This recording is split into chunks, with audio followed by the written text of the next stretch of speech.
Good morning student. आज अपन अपनी वस्तु पाठ है उसका अंतिम भाग पढ़ेंगे।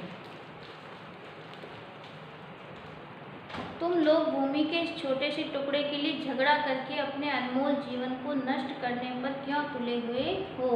महात्मा जी ने कहा कि इस जमीन के छोटे से टुकड़े के लिए तुम अपने अनमोल जीवन, यानी कि इतने मानव जीवन तो अनमोल होता है और वह कई वर्षों और कई योनियों के बाद हमें मनुष्य जीवन मिलता है।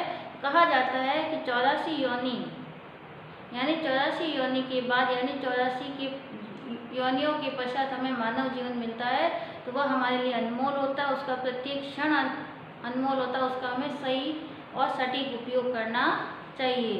तो महात्मा जी ने भी उन्होंने यही कहा कि तुम लोग आपस में झगड़ा करने के लिए अपने जो अमूल्य समय है, इस मानव शरीर के अमूल्य समय को आप क्या कर रहे हो, व्यर्थ में नष्ट कर रहे हो। यह भूमि न तुम्हारी है और न ही तुम्हारी बनेगी। यह जो जमीन है यह ना तो तुम्हारी है और न ही कभी तुम्हारी बन पाएगी। हाँ, अपन कागज के अंदर लिख सकते हैं कि यह हमारी है, यह इसकी है, यह उसकी है, परंतु वास्तव में हम जमीन पर लिख सकते हैं कि यह मेरी है। तो यह भूमि ना तो तुम्हारी है और न ही तुम्हारी कभी बनेगी। भूमि ही क्या, संसार के जितने भी पदार्थ हैं, धन संपदा है, मकान आदि, इनमें से कुछ भी तुम्हारा नहीं है। ये धरती नहीं, ये तुम्हारा खेत ही नहीं है, बल्कि संसार में जितनी भी वस्तुएं हैं, चाहे सोना चांदी, मकान, गाड़ी, बंगले, यानी जितने भी आपके पास पेड़ पौधे, पशु पक्षी, जो भी आपके जानवर है, खेती है, ये जो जितनी भी संसारिक सारी वस्तुएं हैं, वे सारी वस्तुएं क्या है, मकान वगैरह, ये सारी वस्तुएं क्या है, ना तो तुम्हारी है और ना ही तुम्हारी बनेगी। हम जितने समय तक जीवित रहते हैं तब तक हम उसे सहेजते रहते हैं, और जब हमारी मृत्यु हो जाती है तो हमारी जो आत्मा है वह परमात्मा में विलीन हो जाती है और शरीर वहीं रह जाता है, और सारी संपत्ति, धन दौलत पे जो भी अपनी जो भी संपत्तियां होती है, धन दौलत है, वह सब यहीं पर रह जाती है। इसमें से कुछ भी तुम्हारा नहीं है। तुम्हारा क्या हो सकता है, सिर्फ अपने कर्म हो सकते हैं, हमारे सिर्फ कार्य हो सकते हैं। इस संसार में जितनी भी वस्तुएं हैं उन पर हमारा किसी पर कोई अधिकार नहीं है। हम उनको उपयोग कर सकते हैं, उनको हम अपने लिए उसका यूज कर सकते हैं, उपयोग कर सकते हैं, परंतु वह हमारी हमेशा के लिए नहीं होती है। जब तक जीवित होते हैं तब तक हम उसका उपयोग करते हैं, और मरने के बाद वे सारी वस्तुएं यहीं पर रह जाती हैं, और फिर उन वस्तुओं का कोई भी उपयोग कोई और करता है। तुम्हारी अपनी वस्तु तो केवल भोजन, भक्ति और तुम्हारे अच्छे कार्य है, भजन, तुम्हारी असली वस्तु क्या है, मनुष्य की असली वस्तु क्या है, भजन, भक्ति, केवल ईश्वर को याद करना। भजन यानी दो अर्थ होते हैं, एक तो भजन होते हैं जो गाते हैं, एक भजन यानी याद करना, ईश्वर की भक्ति करना, ईश्वर को याद करना, और जितने हो सके अपने हाथों से अच्छे अच्छे कार्य करना, यानी परोपकार करना, दूसरों की भलाई करना, सेवा करना, इस तरह से अपने अच्छे अच्छे कार्य करने चाहिए। जो लोक परलोक के संगी साथी है, जो लोक में भी है और परलोक में भी हमारे साथी हैं। कहने का मतलब है कि मनुष्य अगर अच्छे कर्म करता है तो उसको अच्छा परिणाम मिलता है, और अगर वह इस संसार में अगर अच्छे कार्य करके जाता है तो लोग उसे हजारों वर्षों तक याद रखते हैं, और अगर वह बुरे काम करके जाता है तो उसे कोई याद नहीं करता है। जैसे राम है, उन्होंने अच्छे कार्य किए, उनको राम को भी याद करते हैं, और रावण को हमेशा बुराई की दृष्टि का प्रतीक मानकर याद करते हैं, परंतु ज़्यादातर हम राम के आदर्श, राम के कार्यों को महत्व देते हैं। शेष सब कुछ तो यहीं रह जाता है। मनुष्य जीवन से अंत तक बहुत कुछ सहेजता रहता है, बहुत कुछ करता रहता है, परंतु सब कुछ यहीं पर रह जाता है। अतएव आपस में लड़ने झगड़ने और मनुष्य जन्म के मूल्यवान समय को व्यर्थ नष्ट करने की अपेक्षा जीवन को अच्छे कर्मों और नाम सुमिरन में लगाओ।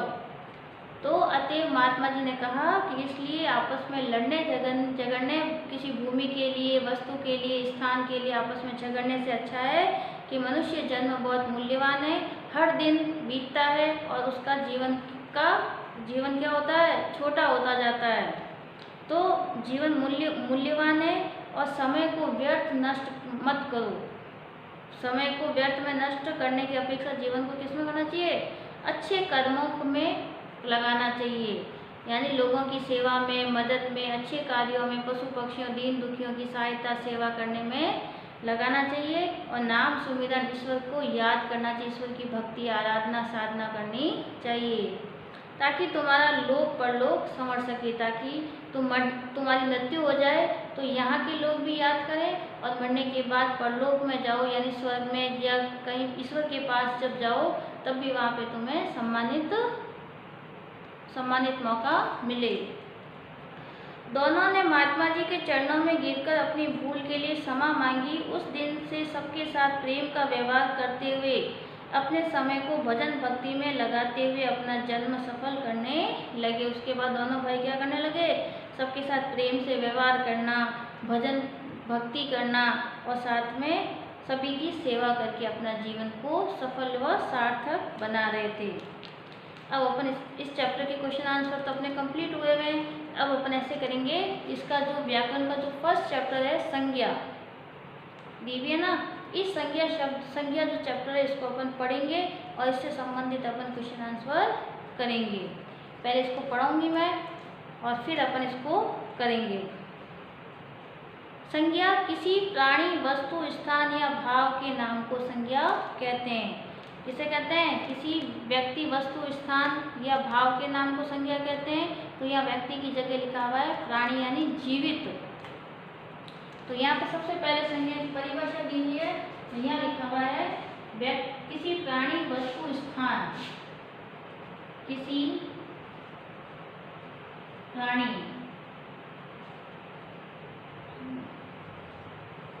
को अपन व्यक्ति भी कह सकते हैं।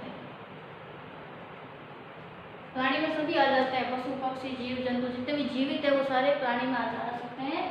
तो किसी व्यक्ति भी कह सकते हैं, किसी प्राणी, वस्तु, स्थान या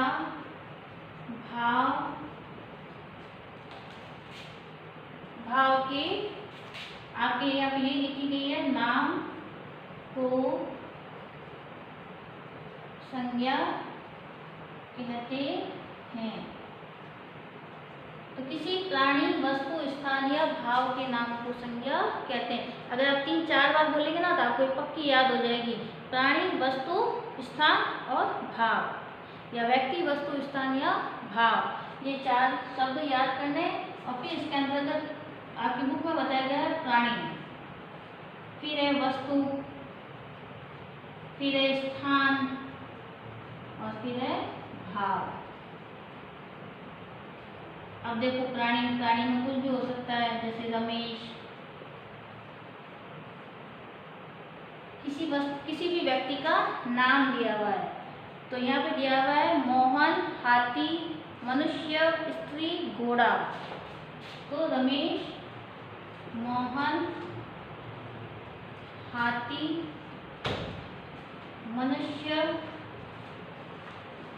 आदि जितने भी आते हैं, जितने भी जीवित प्राणी होते हैं ना, जितने भी जीवित है जिसमें जान है, जो चल सकते हैं, बोल सकते हैं, हिल सकते हैं, डुल सकते हैं, उसमें इसमें रमेश, मोहन, हाथी, मनुष्य, घोड़ा, स्त्री आदि। वस्तुएं क्या होती है, जैसे मेज, कुर्सी, पंखा, और यहाँ पे दिया हुआ है पुस्तक और दवा।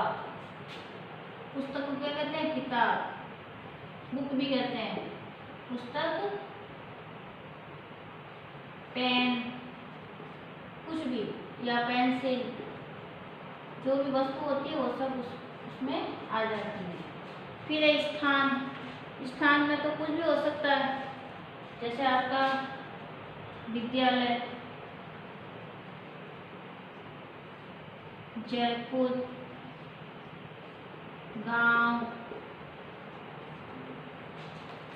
और यहाँ और दिए हुए दिल्ली, जोधपुर, उदयपुर, कुछ भी लिख सकते हैं।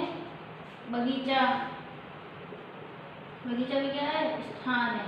और साथ में आगरा भी लिख सकते हैं, जो भी आपको जो स्थान लगे वो लिख सकते हैं। फिर है भाव, जो दिखाई नहीं देता है, जैसे बचपन, बच्चों में क्या पाया जाता है, बचपन दिखता नहीं, फिर भी अपन उसको अनुभव कर सकते हैं, तो बचपन। अब मिठाई आकार में दिखाई देती है, अपन वस्तु को देख के पहचान लेते हैं कि मिठाई है, इसमें क्या होगी, मिठाई को अपन क्या कहते हैं, क्योंकि उसके अंदर मिठास होती है, मीठा स्वाद होता है, इसलिए अपन उसको कहते हैं, इसमें भाव हो जाता है मिठास। जैसे बुढ़ापा, व्यक्ति को थोड़ा कम काम करते हुए या थकान महसूस होते हुए या सफेद बाल आते हुए अपन देखते क्या कहते हैं, देखो बूढ़ा हो गया है, दिखाई देता है परंतु फिर भी अपन क्या करते हैं, अनुभव कर सकते हैं जिसमें बुढ़ापा। उसके अंतर्गत क्या दिया हुआ है, मिठास, गर्मी, दया, क्रोध और आदि। गर्मी, अपन कहते हैं गर्मी लग रही है, सर्दी लग रही है, सर्दी को अपन क्या कर सकते हैं, अनुभव कर सकते हैं। उसी तरह क्रोध, व्यक्ति की लाल लाल आंखें देखकर उसके चेहरे के हाव भाव देख अपन पहचान कर लेते हैं उसको गुस्सा आ रहा है, तो ये क्या है, जैसे अपन क्रोध लिख सकते हैं, खुशी लिख सकते हैं, वो क्या होता है, भाव होता है।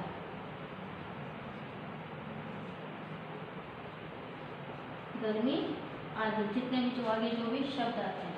अब यहाँ पे दिया हुआ है प्रकार, अब अपन सिर्फ इसके अंदर प्रकार ही लिखेंगे, ये आपको बुक में बाद में भी करने के लिए भी देंगे, तो इसमें लिखेंगे संज्ञा के 3 प्रकार। अभी अपन इतना ही लिखेंगे इसमें। पहला कौन सा है, व्यक्तिवाचक संज्ञा।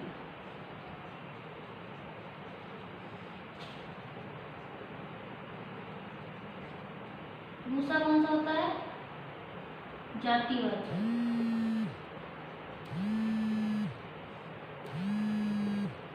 और लास्ट होता है तीसरा, भाव।